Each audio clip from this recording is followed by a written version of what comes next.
Huwayon tanihan ng atong batanon, be. So gani haraman na, sige ingon sir si Adidis, nga ang mga larawan, mga Diyos. Karon atong pangutanon, kana bang imong tato dira, Diyos na or dili? Dili, Diyos, kaya wala man ni Rosaryohe. Wala man ni Pistahe. Art man ni Exod. Dili ni sa Diyos. Pero ingon mo ka ang mga imahe ni Kristo, mga Diyos. Buot pasabot, ang kanang imong tato, Diyos na. Ug nagsimba mo ka sa mga Diyos. Ay imo mag-ingon gani, batong kanimo gani. Ang mga larawan o mga imahe, mga Diyos. Larawan ni Kristo, larawan sa mga santos, larawan sa mga Birhen Maria. Kanang imo ha. Oh, unsang na.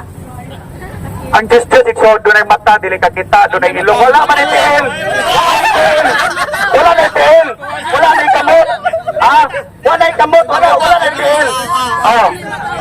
Sumo na Exod. Ang Diyos, Exod, makumplito ang Diyos. Kumplito. Doon ay dalunggan, doon ay mata, doon ay Tiel. Wala man ni Tiel. Dili matawag ni Tiel. Dili matawag ni Diyos. Klaro kayo si Adidis, nga na ay mata. Halika na siya, halika na siya.